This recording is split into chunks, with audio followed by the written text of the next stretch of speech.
सद्गुरु शरण मनवाणी काया अपार करुणा गंगा कृपाभिलाषिया जेथ प्रचितीचे बोलणे भावोत्कट सहजतया आदरे वंदिते सद्गुरो वरदानंदराया पुंडलीक वरदा विठ्ठल सद्गुरु ज्ञानेश्वर तुकाराम महाराज की जय।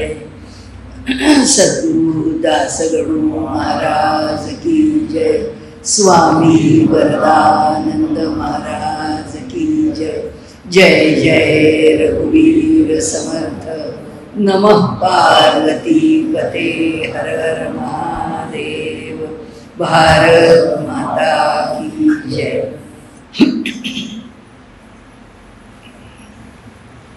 सद्गुरु वामन शास्त्री महाराज यांच्या उत्सवाच्या दुसऱ्या सत्रामध्ये आपलं प्रवचन आहे।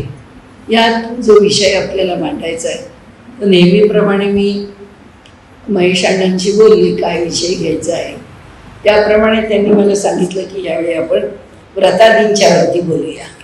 तर व्रतवैकल्य असा विषय यावेळी घ्यायला त्यांनी सांगितला। तर व्रताच्या संबंधाने व्रत हा विषय खूप व्यापक आहे असं म्हणावं लागेल। त्याचबरोबर या विषयाच्या संदर्भात जी चर्चा करायची तिलाही पुष्कळ आयाम आहेत आणि यामध्ये आपल्याला जर पाहायचंच असेल तर आपण फार थोड्या प्रमाणामध्ये त्याचा विचार करू शकतो। कारण देग होशिंकर नावाचे ज्यांनी व्रतवैकल्यावर कामं खूप जणांनी केलेली आहेत आणि ऋग्वेदी म्हणजे पुलंचे आजोबा त्यांचं तो पुस्तक प्रसिद्धच आहे या व्रतवैकल्यांच्यावरती सण समारंभांच्यावर। तसंच मी आत्ता म्हणते तसं देग होशिंकरांनी तर फक्त व्रतच घेतली आहे की हे व्रत आणि हे व्रत कसं करायचं या प्रत्येक व्रताच्या बद्दलची माहिती त्यांनी दिली आहे आणि अनेकांनी आपल्या आपल्या परीने व्रतवैकल्यांच्यावरती विषय विस्ताराने वेगवेगळ्या अंगाने मांडलेला आहे। तसंच श्रीपाद शास्त्री किंजवडेकरांनी सुद्धा व्रत षोडशी म्हणून विषय मांडला। त्यातही त्यांनी व्रतांचा एक वेगळा दृष्टिकोन घेऊन व्रतांच्यावरती त्यांनी चर्चा केलेली आहे। खरं म्हणाल तर व्रतवैकल्य हे येणारे जोड शब्द आहेत। म्हणजे व्रत हा शब्द नुसता येतच नाही, व्रताबरोबर वैकल्य हा शब्द येतोच। व्रताबरोबर वैकल्य शब्द येण्याचं कारण असं की वैकल्य म्हणजे व्यंग, उणीवा, कमतरता, असमर्थता ह्या सगळ्या गोष्टी ज्या आमच्या ठिकाणी असतात त्या सगळ्या ज्याच्यामुळे दूर होतात त्याला व्रत असं म्हणतात। त्यामुळे वैकल्याला दूर करणारं ते व्रत आहे। आणि दैनंदिन जीवनामध्ये अशा अनेक गोष्टींचा विचार आपण केलेला आहे। म्हणजे भारतीय संस्कृतीने परंपरेने सनातन परंपरेने केलेला आहे आणि येणारा प्रत्येक क्षण या वैदिक परंपरेचं वैशिष्ट्य काही असेल तर आता भाग सगळा आपण जो 2-3 दिवस पाहणार तो असा आहे की ज्याच्यामध्ये आपण तत्वज्ञानाचा विषय चर्चेणार नाही, ज्याच्यामध्ये आपण प्रत्यक्ष जीवन म्हणजे व्यष्टी आणि समष्टी, त्या व्यष्टीचा म्हणजे व्यक्तीचा समष्टीशी म्हणजे व्यक्तीचा या संबंध विश्वब्रह्मांडाशी असणारा जो संबंध आहे त्याला परमेश्वरांनी त्याच्या कृपेने जे मिळालेलं आयुष्य आहे ते आयुष्य त्यांनी कशा प्रकाराने व्यतीत करावं की ज्या प्रकाराने त्यांनी व्यतीत केलं असता त्याला अधिकाधिक लाभ, अधिकाधिक समाधान, तृप्ती, आरोग्य या सर्व गोष्टी यशकीर्ती तर आहेच पण तो व्यवहाराचा भाग आहे। पण हे सगळं निसर्ग म्हणून जर व्यष्टी समष्टी विचार केला तर आपल्याकडे जे विधान केलेले आता कलियुगात आपण अशी माणसं कुठे असतील माहीत नाही, पण योग्य प्रकारे जर दैनंदिन जीवन व्यतीत केलं तर मृत्यू नावाची गोष्ट फारशी जवळ येऊ शकत नाही। फारशी म्हणण्याचा अर्थ असा की 100 वर्ष, 200 वर्ष, 300 वर्ष, 400 वर्ष, 1000 वर्ष माणसं जगू शकतात। जसं रामदेव बाबा म्हणतात की माझं हार्ट 400 वर्ष जगण्यासारखं आहे, माझं लिव्हर असं प्रत्येकाचं त्यांनी सांगितलेलं. या प्रत्येकाचं सामर्थ्य काय, आता ह्याचं एकत्रित सामर्थ्य काय आहे आपल्याला माहीत नाही. म्हणजे त्यांच्या देहाला मिळणारं त्याचा एकत्रित भाव, या प्रत्येक अवयवाच्या ठिकाणी असणारं जे सामर्थ्य आहे आणि त्याची राखलेली जी कार्यक्षमता आहे ती या देह पातळीवरती किंवा देहाच्या स्वरूपामध्ये किंवा देह म्हणून आपल्याला कशी आणि किती वापरता येते, याचं जे कौशल्य आहे ते कौशल्य आमच्याकडे या दैनंदिन जीवनामध्ये आणून ठेव की रोजचा दिवस, रोजचा क्षण. पुन्हा दुसरी एक भूमिका की भगवंतांनी आज सूर्य उगवून आम्हाला बघायला दिला, हा पहिला भाग्याचा क्षण. आणि आता सूर्योदयापासून उद्याच्या सूर्योदयापर्यंतचा मिळालेला माझ्या हातातला काळ आहे तो मी कसा व्यतीत करीन. आणि तो व्यतीत करण्याची जी पद्धती आहे ती आमच्याकडे अनेक रूपांनी मांडली आहे. म्हणजे मांडताना आपल्याकडे वैदिक दैनंदिन जीवन, वैदिक आचार, दैनंदिन आचार असे वेगवेगळे शब्द वापरले. पण वास्तविक पाहता जीवन हे एक व्रताचरणच आहे. व्रत याचा अर्थ काय की घेतलेलं जे काम आहे किंवा आमच्या कहाण्यांमध्ये म्हटलं जसं उतरणार नाही मातणार नाही, घेतला वसा टाकणार नाही. म्हणजे टाकणं किंवा कंटाळा करणं, आळस करणं, त्याच्याकडे दुर्लक्ष करणं आणि मग कसं तरी करणं म्हणजे कुठलंही काम असं माझ्याकडनं होणार नाही. आणि म्हणून असं का बोललो, कर्मशब्द शेवटी का घेतला, कारण वेगवेगळ्या प्रकारची कर्म त्याच्यात सांगितले की मला कीर्ती पाहिजे, मला यश पाहिजे, मला बुद्धी पाहिजे, मला स्मरण पाहिजे, मला आकलन पाहिजे, मला विवेक पाहिजे, मला पुष्कळ पाहिजे. या प्रत्येकाकरता माझं जे कर्म आहे ते भिन्न भिन्न आहे.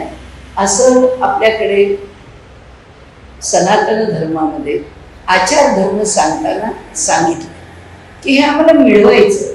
जितकं आहे, जेवढं घेऊन आम्ही जन्माला आलोय त्याच्यावरतीच आम्ही आमचं जीवन संपवावं असं नाही आहे.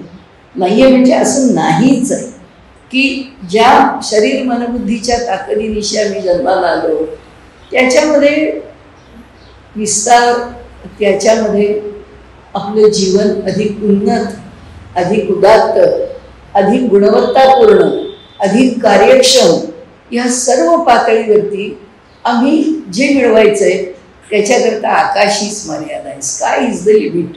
तुम्ही कितीही मिळवू शकता असं त्यांनी त्यामध्ये जी भूमिका म्हणून मांडली आहे. आणि नुसती भूमिका मांडली नाही आहे तर ती भूमिका प्रत्यक्ष कशी जगावी ते सांगितलं. ते सांगतानाचा पहिला नियम असा आहे की आत्ता आपण बोललो तसं की एक काही स्वीकारलं, काहीही हो, ते हातून सुटणार नाही. म्हणजे आपल्याकडे मराठीत जशी म्हणेल, शेंडी तुटो की पारंबी तुटो, काय वाटेल ते व्हायचं असेल ते होईल. पण जे घेतलं आहे, जे अंगीकारलं आहे ते टाकणार नाही, याच्यातच त्याचं यश आहे.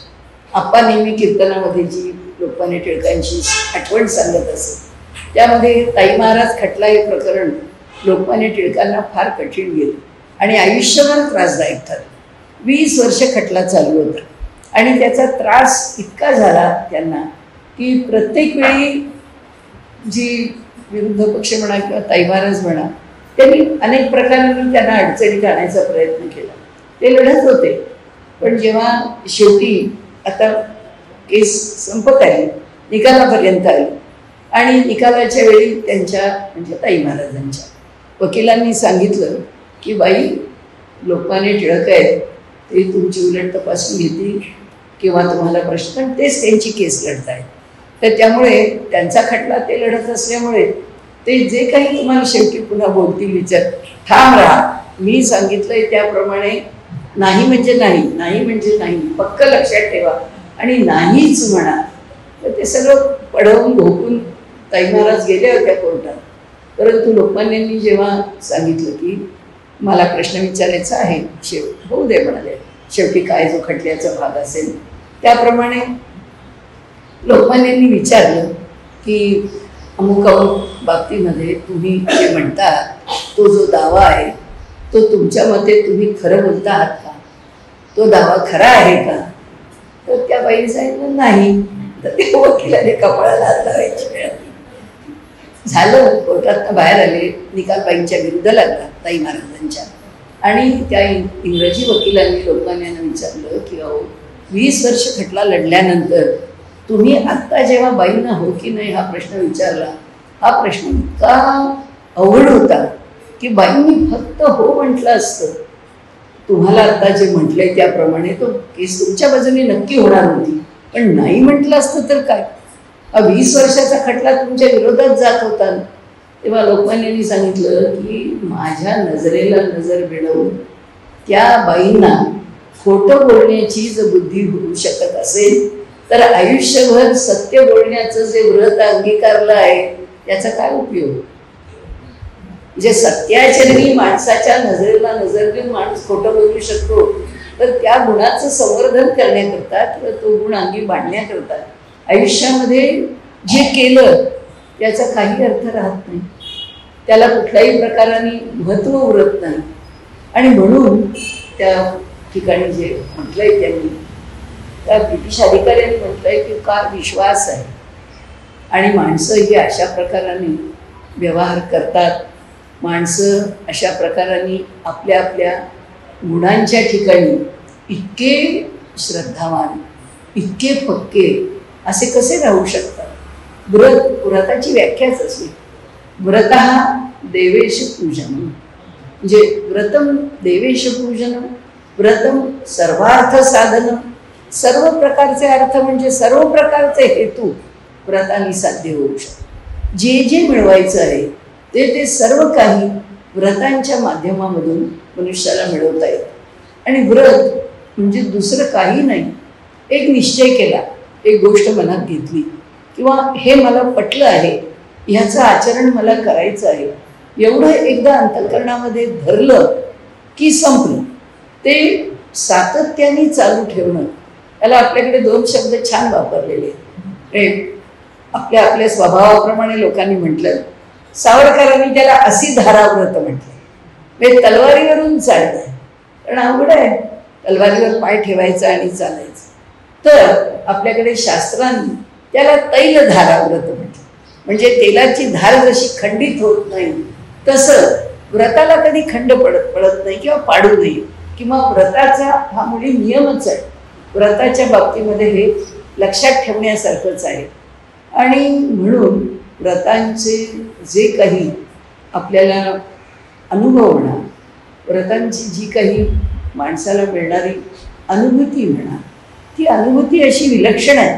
त्यामध्ये अगदी पुण्यातले आमचे गुरुजी संगीताचे नाबा दिवाण म्हणून, त्यांचे गुरु आपल्याला सगळ्यांना माहीत असलेले, म्हणजे त्या काळातले प्रसिद्ध गायकच होते, मुंबई इंगळे म्हणून. त्यांच्याकडे पलुस्कर घराण्याच्या जेवढ्या चिजा होत्या तेवढ्या चिजा भारतामध्ये कोणाकडेही नव्हत्या. पण त्यांना असं वाटत होतं की ह्या सगळ्या चिजा कुणीतरी माझ्याकडनं घ्याव्यात आणि त्या पुढे टिकाव्यात, राहाव्यात. आणि त्याचे टिकवण्याकरता आपल्यापुरतं काय करायचं, तर त्यांचं एक प्रथ होतं की गुरुवाराला की गुरुवारी रियाज करायचा नाही, त्या दिवशी मेहनतीला बसायचं नाही. पहाटे उठले की वेगवेगळी चीज, म्हणजे जेवढ्या चिजा त्यांच्या संग्रही स्मरणात आहेत त्या सगळ्या चिजा एका पाठोपाठ एक ते म्हणायला लागायचं. दिवसात फक्त 1 तास 2 तासाची विश्रांती मिळाली इकडे इकडे भोजनादी करतात, तर त्यांच्या त्या सगळ्या चिजा म्हणून व्हायला संध्याकाळचे 7 वाजायचे. सकाळी सुरू केलेलं 12-14 तास सातत्याने त्या चिजा म्हटल्या जायच्या. पण त्याचं आवर्तन झालं पाहिजे आणि ते आवर्तन ते रोज करायचेच करायचं. तर त्याला जे बुद्धा काळाला त्यांना असं वाटायला लागलं की आता अवघड आहे हे सगळं राहणं टिकणं. तर काय, आपल्याला काही झालं तरी आजवर आपलं आवर्तन कधी चुकलं नाही आहे. तर आपल्याकडनं परतही कधी अशी, म्हणजे ह्या जन्मात मी 1 आठवडा असा घालवला असं कधी होता कामा नाही की ज्याच्यात माझ्याकडनं ह्या चिजांचं म्हणणं किंवा ते घोकणं किंवा त्याचं स्मरण करणं अंतरलं आहे. आता जायच्या वेळी काय सांगता येतं, पण आश्चर्य असं की गुरुवारचं पूर्ण आवर्तन म्हणून झालं आणि ते गुरुवारच्या रात्री त्यांनी देह ठेवला. म्हणजे पुढचा आठवडा उजाडायचा प्रश्नही आला नाही आणि त्या आठवड्यामध्ये ते अंतर्लहीन आहे. हा म्हणजे गायकाचा प्रश्न आहे. स्वतः सोनूमामा दांडेकरांचं आपल्याला माहिती आहे की सोनूमामा दांडेकर शेवटी आजारी पडले. फाटकांच्या इथे हॉस्पिटलमध्ये होते. सगळे वारकरी एकदम तणावाखाली होते की आता मामांची वारी जिवंत असताना चुकणार कशी. कारण वारकरी एक तर नसतो तरी किंवा तो वारीत उपस्थित असतो. आता हे हॉस्पिटलमध्ये, आता हे वारीला कधी येऊ शकणार आणि अवस्था अवघड आहे. हे वारीला पोचूच शकत नाही. बरं, वारी पोचली पंढरपूरला आषाढी एकादशीला. सोनूमामा हॉस्पिटलमध्येच आहेत. तर आता काय, सगळ्यांना थोडंसं मनातून वाटलं की हे अवघड आहे, अवघड आहे, अवघड आहे. परंतु सोनूमामांनी देह ठेवला तो गुरुपौर्णिमेच्या दिवशी आणि वारीचा शेवटचा दिवस पौर्णिमा आहे. वारकरी पंढरपूरला पोचला एकादशीला की त्याची वारी संपुष्टात येते ती पौर्णिमेला. कारण पौर्णिमा झाली की मग वारी परत फिरते. त्यामुळे पौर्णिमेपर्यंत पंढरपूरला राहायचं. सगळ्या वारकऱ्यांनी विश्वास सोडला. त्यांना असं वाटलं की कसं घडलं, असं आहे, सत्पुरुष आहे, परमेश्वर त्यांच्या मागे आहे. कोणताही त्यांचा नियम हा कधी भगवंत मोडू देणार, मोडूच देणार. सामान्य मनुष्याचा नियम मोडू देणार नाही, तर तो असा नियम मोडू देईल का. दादांचं उदाहरण सांगायचं तरी आपल्याला माहिती आहे. आपण फार सुंदर चरित्रामध्ये वर्णन केलं. दादांनी देह ठेवला तो ज्ञानेश्वरांच्याच समाधीने झाला की त्यांच्यामध्ये समर्पित झाले. व म्हणजे वरखेडकर शास्त्रींना आश्चर्य वाटलं. त्या आपण शब्द फार छान वापरले. म्हणाले आश्चर्य आहे, आज म्हणाले तिथीला पूर आला आहे. म्हणजे तिथी वृद्ध झाली आहे आणि त्याच तिथीला त्यांनी देह ठेवला. व्रत जीवनभर लोक या आपल्या इथून जेव्हा जायचे सदाकी पेठेत तेव्हा कैक लोकांनी त्या काळच्या दादांची त्या खिडकीत उभी राहिलेली विष्णू सहस्रनाम म्हणत असलेली, नाही तर जप करत असलेली गुरुजी संबंध आयुष्य नामस्मरणात विष्णू स्मरणात ज्यांनी घातलंय तेवढा मोठा भाग आहे की ज्ञानेश्वर माऊलींच्या समाधीच्या वेळी देह समर्पित करता यावा. त्याच्यातच विसरून जातो. व्रत आहे ती, ही व्रती पुरुष आहे. त्या म्हणून व्रतम सर्वार्थ साधन. व्रत जे आहे एक अंगीकारलेलं व्रत आहे. ते अंगीकारलेलं व्रत मनुष्याला ते दिल्याशिवाय राहत नाही. किंबहुना ते सर्व काही देत. आपल्या जीवनामध्ये आपण करतो की उपासना हीच मुळी व्रत आहे. आणि म्हणून या ठिकाणी आपण काही मुद्दे काढून एक हा विषय घेतलेला आहे. त्याच्यामध्ये आपल्याला असं म्हणायचं आहे की या सगळ्या व्रतांच्या मध्ये अगदी ज्याला मूलभूत पातळीवर व्रत सुरू कुठून होतं असा जर आपण विचार केला आणि सर्वदूर व्रताचा विचार करताना या लोकांनी काय अपेक्षा केली आहे आपल्याकडनं किंवा प्रत्यक्ष काय घडतं, तर त्या संदर्भामध्ये असं माझ्या लक्षात आलेलं आहे की आपल्या व्रताला सुरुवात ही आठवड्यानीच होते. म्हणजे आठवड्यातल्या सोमवारपासून रविवारपर्यंत किंवा रविवारपासून सोमवारपर्यंत सूर्य म्हणून आपण म्हणतो रवी आणि मग सोम मंगळ बुध घेऊ. तर प्रत्येक दिवस हीच उपासना आहे. या व्रतांच्या मध्ये सांगताना त्यांनी प्रत्येक दिवस हीच कशी उपासना सांगितली. दुसरं सांगितलं आहे ते म्हणजे ह्या उपासनेचा एक भाग असा आहे की मनुष्याने खरंच उपवास करावा. म्हणजे खरंच उपाशी राहावं. हे एक व्रत आहे.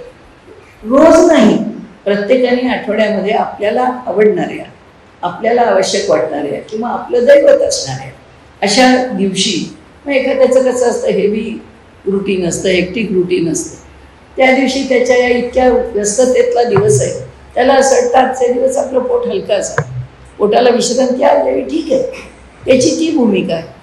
ईश्वराची उपासना करायची आहे, दुसरी भूमिका आहे. एक काही विशिष्ट उपासना करायची आहे, तिसरी भूमिका आहे. म्हणजे असं की आता असे काही लोक आहेत की एका त्यांचं आडनाव मी आता विसरले, पण त्यांनी त्यांचा एक लेख लिहिला होता की खरोखरच या मंत्रांमध्ये, या उपासनांच्या मध्ये काही दम आहे का, हे मला बघायचं आहे. आणि म्हणून त्यांनी गणेशाच्या उपासनेपासून सुरुवात केली आणि गणपती अथर्वशीर्षापासून ते अभ्यास करायला लागले. म्हणाले बघू एक वर्षभर त्यांनी त्यांचा संकल्प करत होते की एवढ्या काळामध्ये माझा एवढा जप होईल.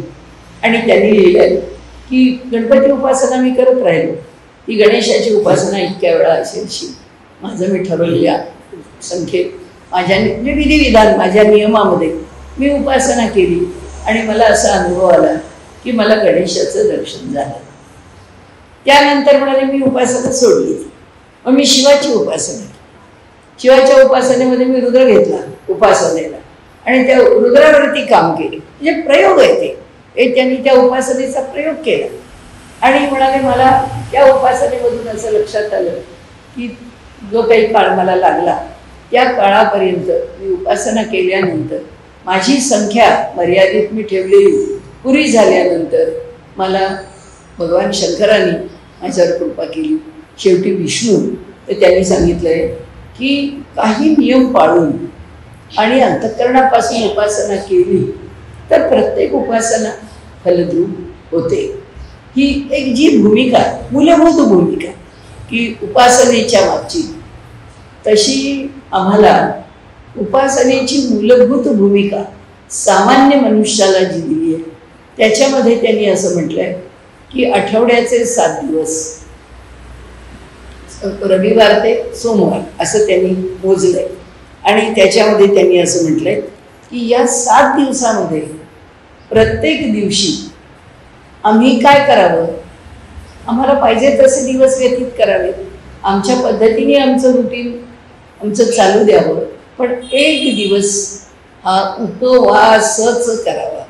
म्हणजे भगवंताच्या जवळ बसणं हा उपवास आहे, पण त्याचबरोबर देहाला पण उपवास पाहिजे.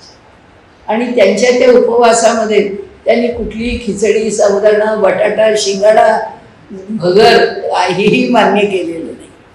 त्यांनी सकाळपासून काही घ्यायचं नाही एवढंच मान्य केलं. आणि आता बघा, आता मेडिकल फील्डमध्ये आपण जर पाहिलं तर आता यांची संशोधनं अशी आहेत की मनुष्याच्या शरीराला एक दिवस तरी पूर्ण विश्रांती पाहिजे, की ते काहीही पोटात जाता कामा नये.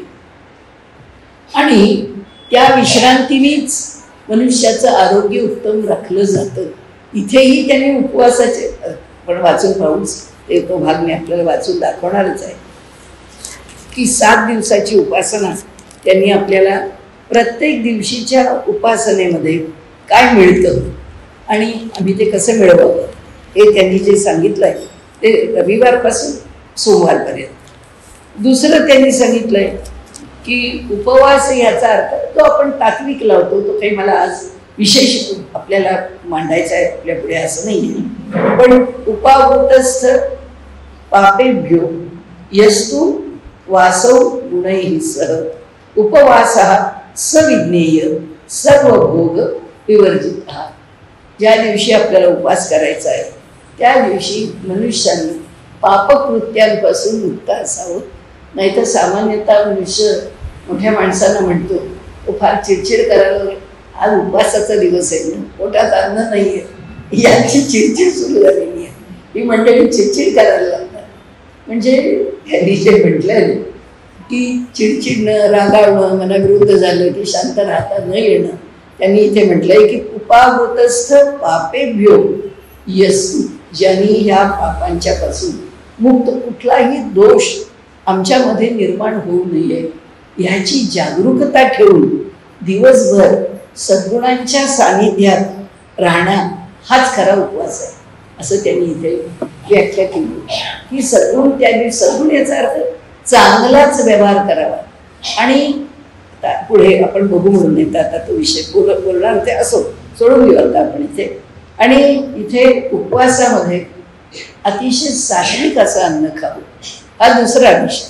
म्हणजे आचाराला एक प्राधान्य दिलं, दुसरं आहाराला प्राधान्य दिलं आणि तिसरं प्रत्यक्ष उपासनेला प्राधान्य दिलं. अशा 3 गोष्टी या उपवासामध्ये सांगितल्या, या व्रतामध्ये सांगितल्या. दैनंदिन जीवनातला येणारा प्रत्येक दिवस हाच व्रत आहे, हाच व्रतस्वरूप आहे.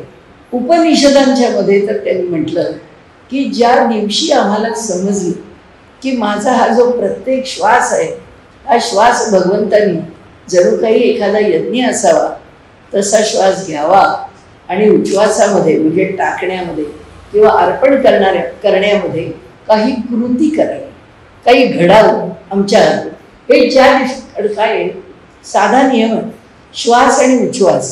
श्वासाबरोबर आम्ही कोणतंच कार्य करतो, अपानाबरोबर कार्य होतं. उच्छ्वास टाकतो म्हणजे ज्यावेळी आम्ही श्वास सोडतो, प्राण आणि अपान किंवा श्वास आणि उच्छ्वास. श्वास घेताना बोलता येतं का बघा? बोलता येतं. श्वास सोडताना बोलतो. सगळी जी कामं आहेत ती सगळी कामं श्वास घेऊन तो प्राण शक्ती घेतो, पण उच्छ्वासामध्ये त्या शक्तीचा प्रत्यक्ष विनियोग करतो. पण कुठलीही कृती करताना त्याचा विनियोग करावा लागतो. तो विनियोग उच्छ्वासात होतो. आणि त्यामुळे आपल्याकडे उपासनेमध्ये सुद्धा त्यांनी जे सांगितलं आहे ते असं की आपलं दैनंदिन जीवनात आपलं प्रत्येक कार्य, प्रत्येक दिवसाचं कार्य हे चांगलं योजून मोजून मापून आपल्याकडनं घडावं. ह्या सगळ्या चांगलं किंवा सद्गुण किंवा सदाचार याच्याकरता नेमकं काय म्हणा? त्यांनी पहिली गोष्ट जी सांगितली आहे ती रोज देवाची पूजा करा. हे व्रत आहे, हे आयुष्यभराचं व्रत आहे. आता घरातला प्रत्येकजण काही देवाची पूजा करणार नाही, पण सकाळ संध्याकाळ किंवा सकाळ दुपार संध्याकाळ, जसं पांडुरंग शास्त्री आठवलेंनी त्रिकाल पूजा सांगितली आहे तशी सकाळ दुपार संध्याकाळ करावी. म्हणजे सकाळी उठल्यावर होते, दुपारी भोजनाच्या वेळी होते, रात्री संध्याकाळी आपल्या सोयीनी आपल्याला जशी पटेल तशी होते.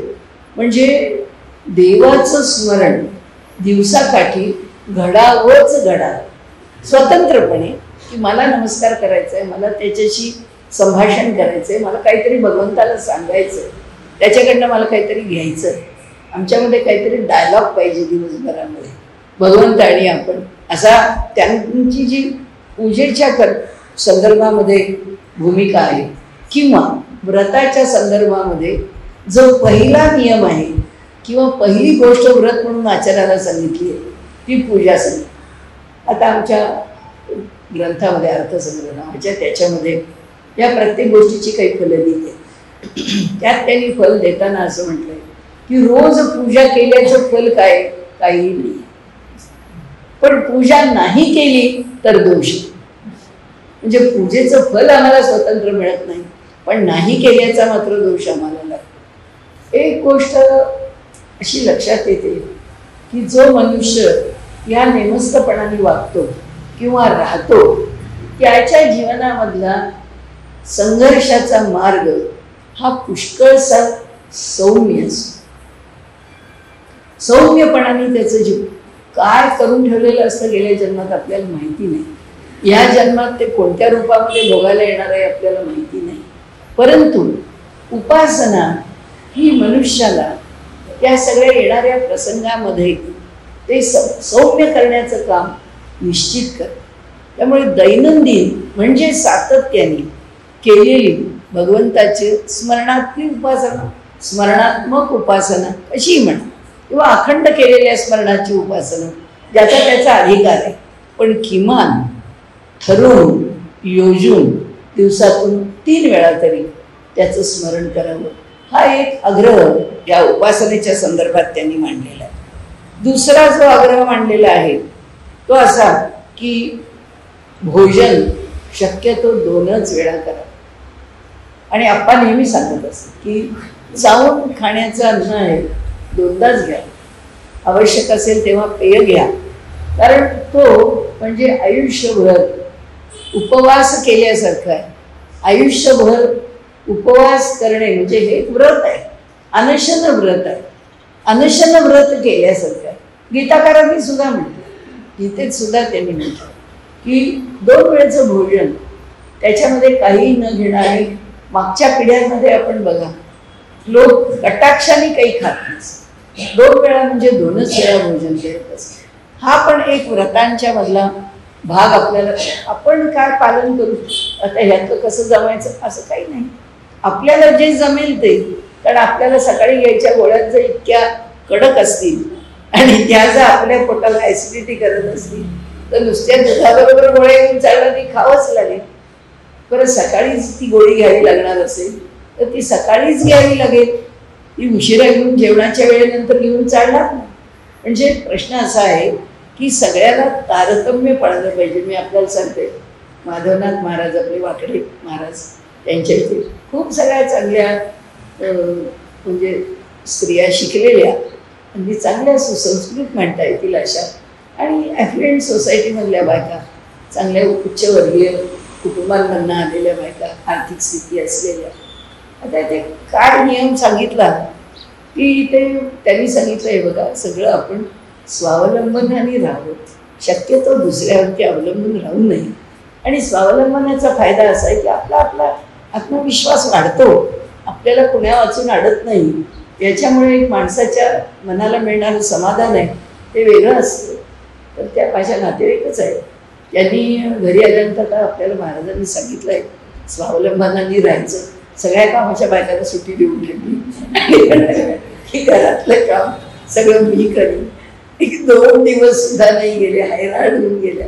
म्हणाले महाराज आता मी काय करू, मला तुम्ही स्वावलंबन सांगितलं, मी सगळ्या बायकांना घरी पाठवून दिलं, आता म्हटलं मला काहीच होत नाहीये, मी देवाचं नाव खायला सारखे हैराण झाले. म्हणाले हे असलं काहीतरी काय विचार करता, काहीतरी व्यावहारिक विचार करा. तुमचं घर 10-12 खोल्यांचं, त्या घराचा एकूणच सगळा पसारा सांभाळायचा, झेपला तर पाहिजे. माणूस काही गोष्टींच्या बाबतीमध्ये विचार करताना असा परिसीमेच्या टोकाला जाऊन विचार करतो. शास्त्र आम्हाला सांगतं, तस्मात शास्त्रम प्रमाणम ते कार्य व्यवस्थित, हे जसं खरं आहे त्याच्याबरोबर आपली ताकद, आपल्या ठिकाणी असणाऱ्या ज्या काही सुविधा आणि आपली जीवन पद्धती याचा विचार करायला पाहिजे. म्हणजे तिथं काय सांगितलंय हे तंतोतंत मी पालन करू शकेन असं निश्चित नाही. आणि त्यामुळे आपण जास्त तो विषय वाढवायला नको, परंतु त्यामुळे आपल्याला काहीही झालं तरी काय व्रत आहे ते आपल्याला म्हणजे थोडंसं विनोदाने सांगते.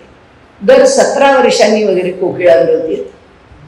त्या व्रताचं पुण्य आता 17 वर्षांनी पुढची 17 वर्ष पुन्हा आणि ते मिळालं पाहिजे. मग त्याच्यात काय आहे त्या व्रतामध्ये की त्या कोकिळेला आंघोळ घालायची आणि तिची पूजा करायची, तिला काय खायला द्यायचं, थोडं काय दाढी बिणी घालायची असते तर, आणि मग तिला आता ती कोकिळा रोज कुठं मिळायची, त्यामुळे आधी तर मोठ्या हिकमतीने त्या कोकिळेला पकडून आणायची, आधी पिंजऱ्यात ठेवायची. पण आता ती कोकिळा व्रत आलं, पुष्कळ हिच्याकडे आलाय पिंजऱ्यामध्ये कोकिळा, चला आपलंही व्रत आणायचं होतं, तिची पूजा करायला काय. अहो म्हणजे आमच्या समोर मुंबईत घडलेला प्रसंग म्हणून आपल्याला सांगते.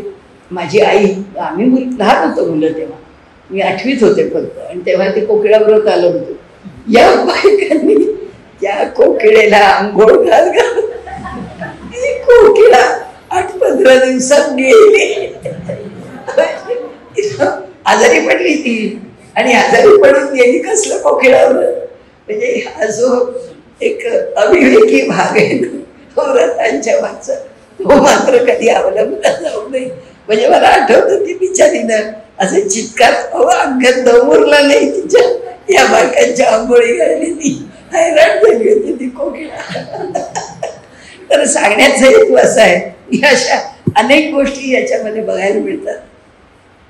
आत्ता सुद्धा शिल्लक असलेलं या व्रतांच्या पैकीचा अतिरेकीपणा हे वसुबारस आहे. या गाईला इतक्या हैराण करतात की शेवटी तो ज्याची गाय आहे त्याला पैसे मिळतात म्हणून तो त्या गाईला रेटत असतो पुढे, आणि ती बिचारी आपल्या पावलांनी किती भाकरी खाईल ती, हा प्रत्येकाने आणलेला गोग्रास तिला खायचा. म्हणजे ही जी अतिरेकी वृत्ती आहे त्या व्रतांच्या बाबतीत ती मात्र नक्की सोडावी. असो, रोजच्या जीवनामध्ये एक व्रत म्हणून त्यांनी सांगितलंय की जसं आपण आता म्हटलं ना की 2 वेळा भोजन करणं व्रत आहे, रोज काहीतरी दान देणं व्रत आहे. आपल्याकडे पूर्वी असं होतं, म्हणजे आमची आई वगैरे, माझ्या आजीपासून आम्ही पाहिलेलं आहे की एक पिशवी अडकवून ठेवलेली असायची घरामध्ये आणि त्या पिशवीत असेच 2 हे टाकलेले असायच्या छोटे छोटे पिशव्या आणि त्या पिशवीत जेवायला बसायच्या आधी डाळ आणि तांदूळ एक मूठ त्या एका पिशवीत डाळ एका पिशवीत तांदूळ एवढं तरी टाकून ठेवायचं आणि मग जेवायला बसायचं. काहीतरी दिल्याशिवाय जेवायचं. मग ते दान कशाही स्वरूपामध्ये करा पण छोटं मोठं का असेल हर दिन प्रत्येक दिवशी हर रोज आपल्याकडनं दान केलं जावं अशी एक आपल्याकडे या व्रताच्या व्रत म्हणूनच आहे की ते दिल्याशिवाय जेवायला बसायचं का. कारण त्याच्यात काय आहे धारणा हीच आहे की दिल्याशिवाय किंवा देण्याशिवाय घेणं पाप आहे. काहीतरी दिलं पाहिजे. तेन त्यक्तेन भुंजिता उपनिषदांचा जो नियम आहे ना की त्यागपूर्वक उपभोग घ्यायचाच आहे पण आधी काहीतरी दिल्याशिवाय उपभोग घ्यावा हे योग्य नाही. म्हणून दान द्यावं काहीतरी काढून ठेवावं. आपल्याकडे पूर्वी काही झालं तरी सुद्धा वैश्वदेव झाल्याशिवाय कुणी पूर्वी जेवत नव्हतं. वैश्वदेवाच्या सुद्धा खूप कथा आहेत असो आपण ते सोडून देऊ पुढे जाऊ. तर त्याच्यामध्ये म्हणजे वैश्वदेव सुद्धा मनुष्याला काय देतो रोजच्या अग्नीला टाकलेल्या आहुती सुद्धा त्या माणसाला काय देतात. आणखीन दुसरं त्यांनी असं म्हटलंय की दिवसाकाठी एक तरी सत्कृत्य योजून करावं. मग त्या सत्कृत्यामध्ये प्रत्येक वेळी समाजाशी व्यक्तीशी आपला संपर्क येईलच असं नाही पण कुणाकरता सत्कृत्य करायला जायचं. आमच्या गोंदवलेकरांच्या परंपरेमध्ये असणारे एक भिडे म्हणून आहे त्यांचं लक्ष्मी रोडवरती मंदिर आहे.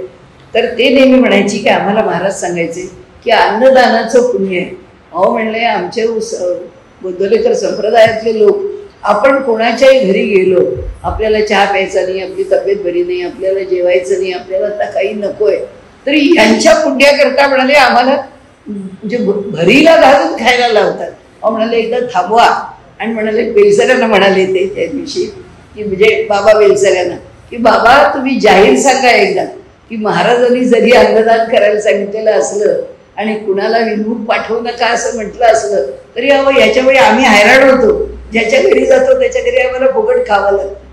सांगायचा हेतू असा आहे की सत्कृत्य सुद्धा दुसऱ्याला काहीतरी खाऊ घातलं दुसऱ्याला काहीतरी दिलं चला माझ्याकडनं झालं आलेल्या माणसाला मी दान दिलं आलेल्या माणसाकरता मी काहीतरी केलं. परोपकार बाहेर जाऊन परोपकार कशाला करायचं. आपल्याच्यानी जर त्या दिवशी काही होऊ शकत नसेल होऊ शकतं बाहेर कुणाला मदत होते काही घडतात कुणाला काही देता येतं काही ठरवलेल्या गोष्टी असतात त्या तशा पुऱ्या केल्या तर वागतात. व्यवहारात असं क्वचित येतं किंवा असं आपण प्रत्येक वेळी काहीतरी योग्य करू शकू अशा घटना आपल्यासमोर क्वचित येतात. पण एक गोष्ट नक्की आहे की आपण आपल्या घरामध्ये रोज भगवंताचं नाव लिहिण्याचं काम हे सत्कृत्य करू शकतो. आपल्यापुरते आपण ग्रंथ लिहू शकतो.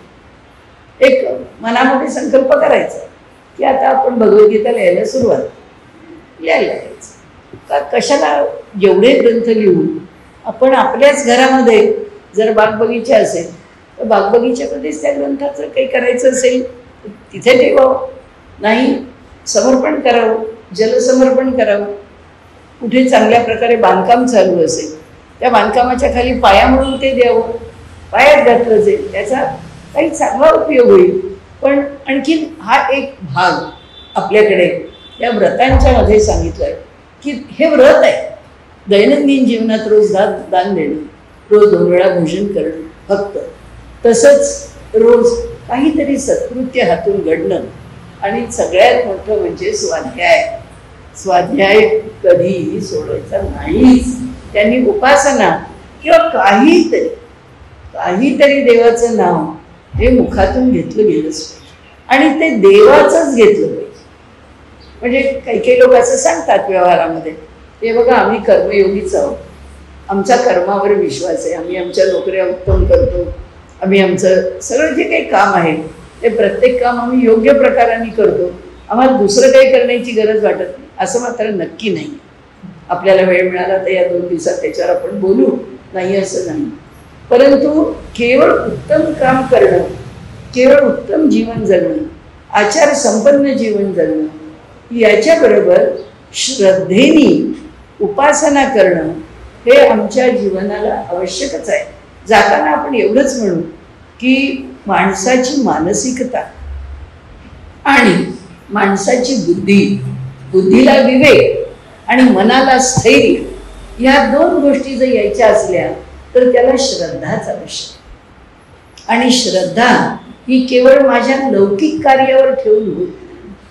परमेश्वर जे साक्षात चैतन्य, जे साक्षात सत आहे, त्या सतावरची श्रद्धा ही शाश्वत.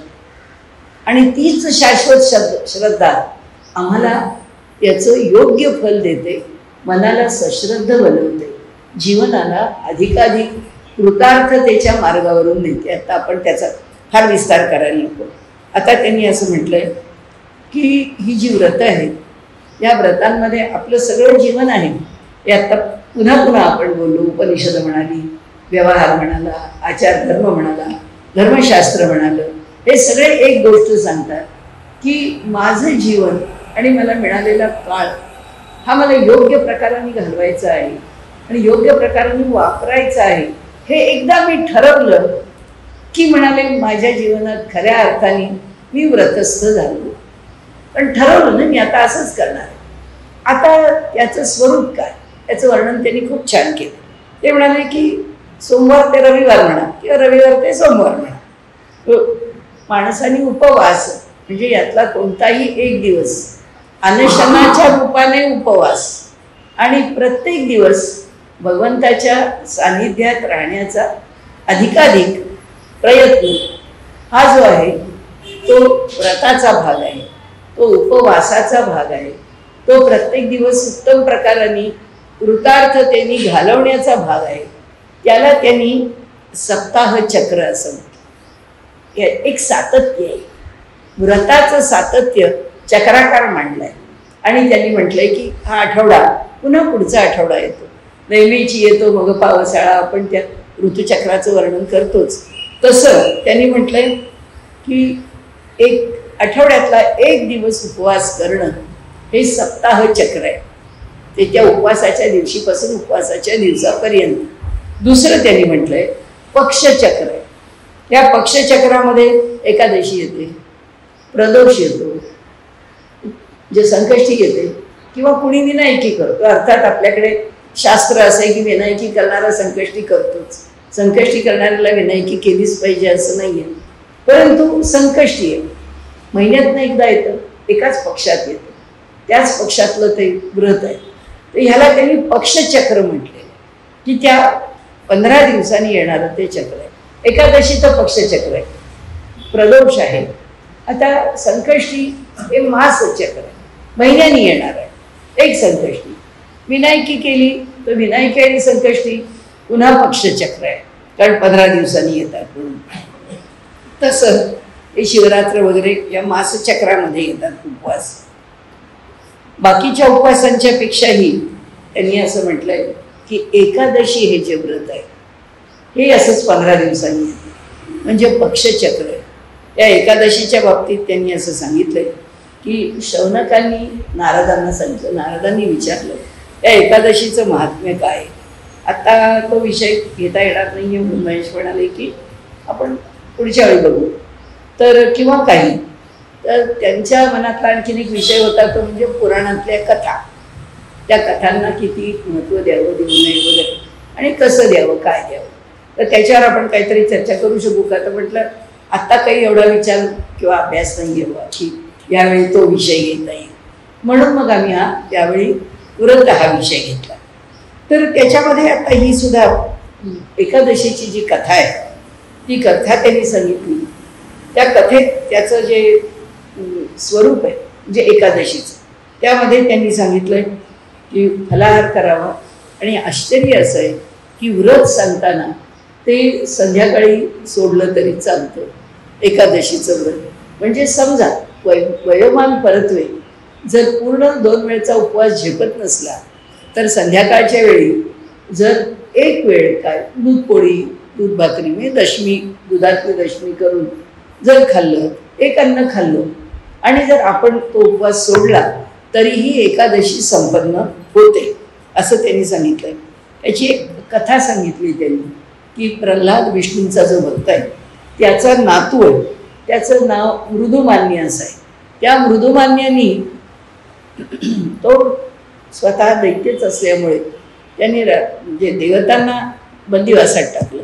म्हणजे विष्णू, शंकर आणि ब्रह्मदेव या तिघांना बंदिवासात टाकल्यानंतर सगळेच देव पुन्हा बंदिवासात टाकले वगैरे वगैरे. म्हणजे कथा अशी पुष्कळ मोठी, आपण फक्त एवढंच म्हणू की ब्रह्मा विष्णू महेश एक बंदिवासात होते. त्यांनी त्यांची शिताफीनी सुटका करून घेतली आणि ते तिथून निघाले. ते चित्रकूटच्या जवळ असणाऱ्या एका स्थानामध्ये गुहेमध्ये जाऊन बसले. त्याला कळलं त्याचं, आता तोही अनेक विद्यांमध्ये निष्णात होता, त्यांनी आपल्या अंतश्चक्षुनी तो विषय पाहिला आणि त्याला कळलं की हे असे असे जाऊन बसले. तर तो तिथे आला, त्यांनी तिथे शिळा लावून टाकली आणि बाहेर बसून राहिला. म्हणाला यांना बाहेर यायची वेळ येईल तर मी इथे बसलेलोच आहे, यांचा वध करीन. या तिघांनी आतून पुन्हा तुम्हाला तोच विषय सांगते की कर्म जे आहे ते घडतं कसं बघा. आता हे तिघे आत आहेत आणि आता काय करायचं, तर ते फक्त उच्छ्वास टाकतात. प्रत्येकजण आपापल्या परीने जोरात असा उच्छ्वास टाकला जातो. त्यांच्या उच्छ्वासामधून शक्ती निर्माण होते. आता आपण जे म्हटलं ना की चैतन्य, प्राण म्हणजे चैतन्य घेतो, त्या चैतन्याच्या बरोबर शक्ती आहेच. आपण आला विषय तर आपण मांडू नंतर. पण त्या प्राणातून मिळणारी जी प्राणशक्ती आहे, ती जी शक्ती आहे ती उच्छ्वास रूपाने जेव्हा कार्यान्वित होते त्यावेळी त्या शक्तीचा प्रभाव कार्य म्हणून बाहेर येतो. आता ते उच्छ्वास टाकतायत सारखे, तर त्या तिघांच्या उच्छ्वास त्यांना किती टाकायला पाहिजे, कथा आपण म्हणू पुष्कळ वेळा. त्यांनी एकदा टाकला तो पुरेसा, पण त्यांनी जेव्हा तिघांनी मिळून तो उच्छ्वास आपला टाकला त्याबरोबर ती शिळा जी आहे ती दूर व्हायची. ह्यांना बाहेर येण्याचा प्रश्न चालला नाही. ती एक शक्ती निर्माण झाली. ती जी शक्ती आहे ती कोणती आहे, एकादश नावाची शक्ती. म्हणजे आपली जर 10 इंद्रिय आणि मन हे एकादश इंद्रिय म्हटलं तर ह्या सगळ्यांची शक्ती आहे ती एकवटली आणि तिथे ती शक्ती निर्माण झाली. त्या शक्तीने त्या मृदुमन्याचा खुनी म्हणजे त्याला मारला, त्याला संपवलं, त्याला ठार केला. आणि त्यावेळी ही या तिघांच्यापासून निघालेली जी शक्ती आहे ती शक्ती एकादश, म्हणून ते व्रत एकादश व्रत आहे आणि त्याचं व्यवहाराच्या पातळीवरती एकादशीच आहे. आणि त्याचं वैशिष्ट्य काय, सर्व व्रतांच्या मध्ये त्या व्रताला एवढं महात्म्य, एवढं महत्त्व का दिलं जातं, त्याचं कारण असं ब्रह्मा विष्णू महेश या तिघांचंही सामर्थ्य एकादशी.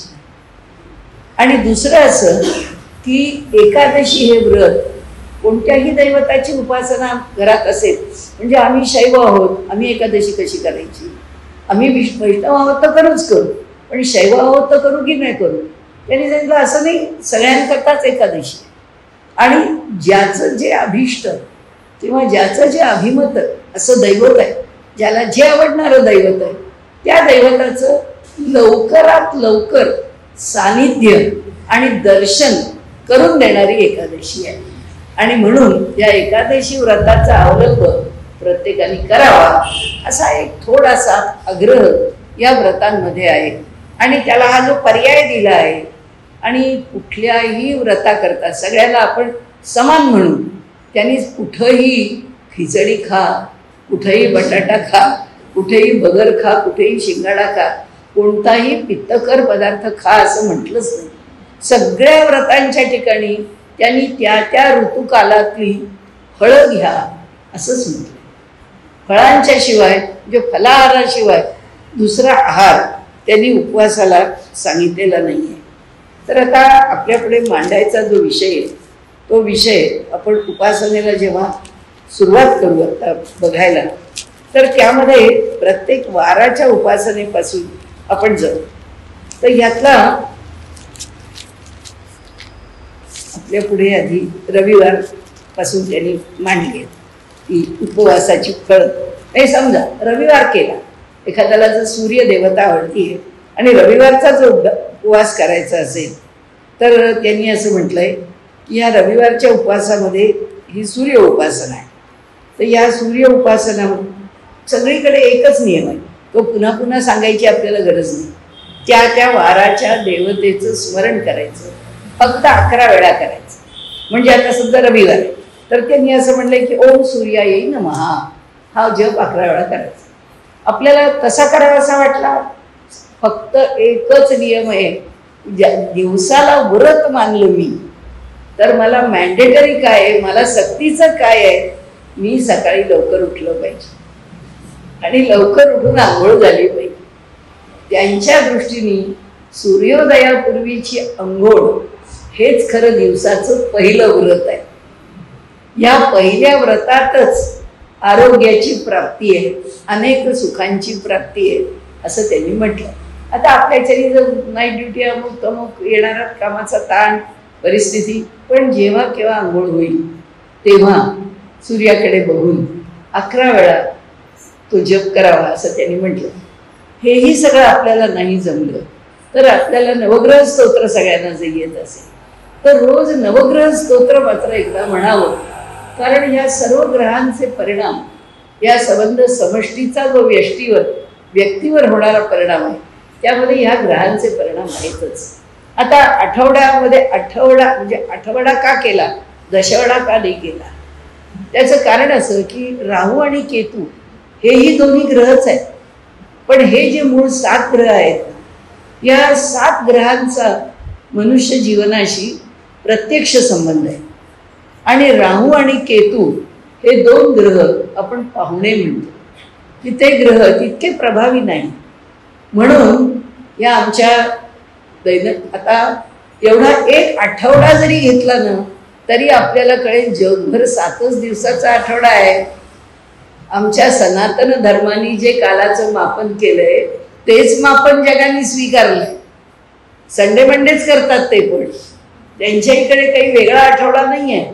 त्यांचा आठवडा काही 10 दिवसाचा, 9 दिवसाचा, 15 दिवसाचा नाही, आपल्यासारखा 7 दिवसाचा. संपूर्ण जगावरती जी कालमापन पद्धती कार्यकारी होती ती कालमापन पद्धती आमचीच आहे. आणि त्यामुळे इथे त्यांनी सांगितलं आता आपण फक्त बघत जाऊ काय काय करायचं. रोज सकाळी लवकर उठायचं, अंघोळ करायची, त्या देवतेचं स्मरण म्हणजे त्या ग्रहाचं स्मरण करायचं, 11 वेळा करायचं. नाही तर जे नवग्रहांचं स्तोत्र आहे त्या स्तोत्राचा उच्चार करायचा. त्यानंतर दिवसभरात एक चांगलं कृत्य करायचं, स्वाध्याय करायचा. आणि शक्य असेल तर रविवारचा उपवास करायचा असेल, कारण त्या वारचा उपवास धरता येतो. रविवारचा उपवास धरला तर त्या दिवशी संध्याकाळी त्यांनी प्रत्येक उपवासाच्या दिवशी भोजन करताना तेल आणि तूप वर्ज्य करायला सांगितलं. म्हणजे उपवासाच्या दिवशी आपण सकाळी आणि संध्याकाळी तेल तूप खायचंच नाही, ते दोन्ही सोडून द्यायचं. मग आता हे 2 सोडून जे खायचं आहे ते खायचं, आचरण शुद्ध ठेवायचं आणि आपल्याला तर धरायचा आहे उपवास. तर त्यांनी असं आपल्याला मोकळी अशी दिली आहे की कोणत्याही म्हणजे पक्षामध्ये महिन्यामध्ये चुकून बोलले, कोणत्याही महिन्यामध्ये शुक्ल पक्षात आलेला पहिला, समजा मला मंगळवार धरायचा तर कोणत्याही महिन्याच्या शुक्ल पक्षाचा पहिला मंगळवार धरायचा. मग तिथून त्या व्रताला सुरुवात करायची, मग तो कायम चालू ठेवायचा. तर म्हणाले संध्याकाळी भोजन करायचं एवढंच. आता रविवार खंडोबाचा पण आहे, म्हणून खंडोबाचाही उपवास त्या दिवशी केला जातो. आणि इथे त्यांनी सांगितलंय की प्रत्येक वाराचं काही ना काहीतरी फल आहे. रविवारचं फल आहे ते त्यांनी असं सांगितलंय की आरोग्याचा लाभ आणि संकटांचा नाश रविवारच्या उपासनेमध्ये होतो. सोमवारची उपासना, आता चंद्र शिवाचा भक्त आहे, तो शांती देणारा आहे. म्हणून त्यांनी म्हटलंय की शंकरांनी त्याला आपल्या जटेत धारण केलेलं असल्यामुळे मनाला आणि बुद्धीला स्थिर ठेवणारी उपासना आहे सोमवारची. सोमवारी जर उपवास केला तर सोमवारचा उपवास हा माणसाच्या मनाला स्थिर करतो. किंवा उलट आहे की आपण संकल्प करावा की माझं मनबुद्धी स्थिर राहावी, याच्याकरता मी सोमवारचा उपवास करतो. किंवा सोमवारचा उपवास करतो आहोत त्याचं फल काय, तर मनबुद्धी स्थिर राहते. कोणत्याही बाजूने आपल्या बाजूने उपवास केला काय किंवा उपवासाच्या बाजूने फल मिळालं काय, दोन्ही बाजूनी विचार केला तरी असं फल आहे असं व्रतामध्ये सांगितलंय. आणि त्यांनी असं म्हटलंय मनबुद्धी स्थिर राहते आणि षड्रिपू म्हणजे कामक्रोध मोह लोभ मद मत्सर वगैरे या सगळ्यांच्यावरती पूर्ण नियंत्रण प्रस्थापित होतं. पुन्हा तेच त्यांनी सोमवार म्हणून शिवाची बिल्वपत्राने पूजा करावी वगैरे वगैरे आणि पांढरं वस्त्र परिधान करावं, खिरीचा नैवेद्य दाखवावा, अशा पुष्कळ गोष्टी लिहिल्या आहेत. म्हणजे त्रासदायक नाही आहे कुठे पुरणपोळी करावी कुठे खीर करावी, पण हे बाकी सगळं पदार्थ नैवेद्याला काय करावेत हा एक क्षणभर बाजूला ठेवला तरी एक गोष्ट आपल्याला घेण्यासारखी आहे, ती म्हणजे आठवड्यातला एक दिवस आपलं डाएट म्हणजे आपला आहार हा स्निग्ध पदार्थ विरहित असावा. हे त्यांच्या व्रताच्या मागचा एक उद्देश आहे. तो मात्र आपण लक्षात घ्यायला पाहिजे की एक दिवस तरी आठवड्यातलं सकाळ संध्याकाळ संबंध दिवसभर 24 तासात तेल तूप खाल्लं जाता कामा नये. हे त्या उपवासाचं वैशिष्ट्य आहे. आता मंगळवार जो आहे तो भूमिपुत्र म्हणजे मंगळ. आता गणपती ही देवता तो मंगळ हा गणपतीचा भक्त आहे आणि म्हणून त्या दिवशी ओम भौमाय नमः याचा 11 वेळा जप करायचा. त्याच्यामध्ये साहसी वृत्ती निर्माण करण्याचं सामर्थ्य आहे असं म्हटलंय. यश प्राप्त होतं. आणि गूळ आणि खोबऱ्याचा नैवेद्य म्हणून गणपतीला सुद्धा गूळ खोबऱ्याचा नैवेद्य आहे. त्या मंगळवारी मंगळाच्या निमित्ताने त्या देवतेकरता गूळ खोबरं आहे. गणेश लक्ष्मीची पूजा त्या दिवशी करावी, तांबडं वस्त्र नेसावं, गूळ पोळी करावी वगैरे वगैरे. बुधवार आहे. बुधवारी हा सूर्याच्या अत्यंत जवळ असलेला ग्रह आहे. आता सूर्य आणि चंद्र दोन असे होते की ज्याचं दर्शन आपल्याला प्रत्यक्ष होतं. पण आता मंगळवारपासूनचे येणारे सगळे ग्रह आहेत यांचं काही आपल्याला प्रत्यक्ष दर्शन होत नाही. आणि त्यांनी सांगितलंय तरी सुद्धा म्हणजे कशा करता आमच्या मनातल्या शंकेला उत्तर देण्याकरता त्यावरती कुठे ग्रह दिसतात आपल्याला. सूर्यचंद्राचं ठीक आहे निदान ते आम्ही पाहतो तरी त्यांनी सांगितलंय त्याचा परिणाम तितकाच आहे. या ग्रहांचा परिणाम आपल्या जीवनावरती तितकाच होत असतो. म्हणून त्यांचीही तशीच व्रतं सांगितलेली आहेत असं त्या व्रतांच्या पुस्तकामध्ये म्हटलंय. बुध सूर्याच्या अत्यंत जवळचा ग्रह आहे म्हणून त्याला ग्रहांमधला राजकुमार असं म्हटलं. आणि त्यांनी सांगितलंय या बुधाच्या ठिकाणी हा असाच ओम बुधाय नमः म्हणून 11 वेळा जप करावा. बुद्धी प्रगल्भ होते, त्याच्यामुळे धार्मिक वृत्ती जोपासली जाते, नोकरी धंद्यात प्रगती होते. पुन्हा तेच की या वाराचं उपासना अशीच रात्रीच्या वेळी फक्त भोजन करावं. त्यानंतर हे याच्यामध्ये त्यांनी शुभ्र बुधवारचं व्रत असं साधंसं दिलंय, पण तो विषय काही आता मी मुद्दा मांडत नाही. वेगळं गुरुवार बृहस्पती ओम बृहस्पतये नमः 11 वेळा म्हणावं. विद्या यश धन कीर्ती सर्व काही आणि आध्यात्मिक प्रगती या सगळ्या करता दान धर्माची प्रवृत्ती सगळ्या सात्विकता ज्या मिळतात त्या गुरुच्या उपासनेमधून मिळतात. शुक्रवार आता हा शुक्र जो आहे तो दैत्यांचा गुरु आहे पण तो कल्याणकारी आहे. याला सुद्धा त्यांनी सांगितलंय की माणसाला जर ऐश्वर मिळवायचं आहे आणि मानपान मिळवायचं आहे आणि आयुष्यात मान अपमानापासून दूर राहायचं आहे, दोन्ही गोष्टी सांगितल्या आहेत त्यांनी. तर त्यांनी व्यसनापासून ज्याला दूर राहायचं आहे त्यांनी शुक्रवारचा उपवास करा. शुक्रवारचा उपवासाचं फल हे व्यसनापासून दूर करणार आहे असं एक त्याचं वैशिष्ट्य म्हणून सांगितलंय. पुन्हा तसंच फलाहार करावा आणि देवीचा वार आहे म्हणून देवीची सुद्धा पूजा केली जाते. दूध भाताचा नैवेद्य दाखवा वगैरे, पुरणपोळी रात्रीचा गोंधळ असा आठवड्यात आपण जसं एकादशीला म्हणतो की एकादशीला रात्री जागरण करावं तसं सप्ताहात सुद्धा काही ठिकाणी त्यांनी जागरण गोंधळ भजन असं सांगितलंय. आता शनिवार जो आहे तो शनी सूर्याचा पुत्र आहे. 7.5 हे त्याचं सगळ्यात आम्हाला मोठं घाबरवणारं स्वरूप आहे. पण शनी उपासना केली 7.5 कमी होते किंवा तिची तीव्रता कमी होते. ओम शनैश्चराय नमः 11 वेळा जप करावा, शनी महात्म्य वाचावं, आपल्याला पर्यायी जे आवडेल ते.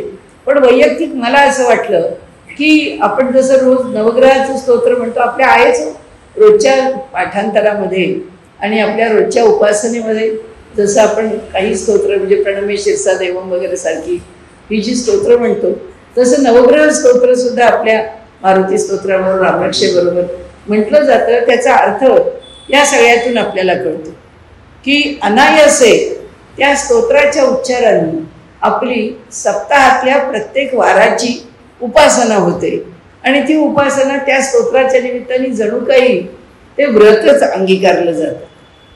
एक गोष्ट निश्चित आहे की जी मी माझ्यासुद्धा अनुभवातनं आपल्याला सांगितली की शनीची 7.5, शनीचा त्रास किंवा शनीचा होणारा कोणताही आपल्याला विरोधी असा प्रतिकूल असा जीवनातला भाग, मारुतीची उपासना, हनुमानाची उपासना व्यवस्थित करत राहावी, अगदी व्यवस्थित. हनुमानाची उपासना जर उत्तम प्रकाराने करत राहिलो ना, त्याचे खूप खूप लाभ आहे. म्हणजे 7.5 वगैरे तर ती सहज म्हणण्या इतकं अतिशयोक्ती वाटेल, पण ती सहज निघून जाऊ शकते, सहज निघून. दिवसभर म्हणजे अगदी आपण जसं म्हणतो ना सपाटा लावला. तर आता काही कसे आहेत, काही राशी अशा आहेत की त्यांना 7.5चा फार त्रास आहे, मकर रास आहे, खूप त्रास आहे, कन्या रास आहे, खूप त्रास आहे. 7.5चे जे त्रास आहेत त्या त्रासामध्ये त्या राशी म्हणजे अशा उलट्या पालट्या होऊन जातात, त्यांचे आयुष्य फार कठीण होतं. पण नेटानी जर मारुतीरायांची उपासना चालू ठेवली तर मात्र निश्चितपणे, बाकी तर काय शनीला तेल वाहणं, एक गायना तिथे ती माळ, वड्याची माळ वगैरे वगैरे ज्या उपासना केल्या जातात त्या तर होतातच, पण खरोखरीच सगळ्यात उत्तम पर्याय जर शनीच्या 7.5चा त्रास ज्या राशीला ज्या काळात होतो त्या काळात तरी निदान त्यांनी भीमरूपी सोडू नये किंवा हनुमान चालीसा सोडू नये. दोन्हीही जी स्तोत्र आहेत ती तितकीच प्रभावी आहेत. तर ह्या 7 दिवसांची जी उपासना म्हणजे आपण ज्याला आपण मूलभूत म्हणू की व्रत, जे व्रतम देवेश पूजनम व्रतम सर्वार्थ साधनम, असं हे जे व्रत आमच्या जीवनाला सर्व काही साधून देणार आहे, त्या व्रताची उपासना सकाळच्या उठण्यापासून सुरू होते, ती आयुष्याच्या शेवटच्या श्वासापर्यंत चालूच राहते. त्यातला सप्ताह, मास, पक्ष याच्यामध्ये उपासना कशी होते ती आपण पाहिली. आता प्रत्यक्ष व्रतांचा विचार कसा केला जातो तो आपण उद्यापासून पाहूया. आजचा विषय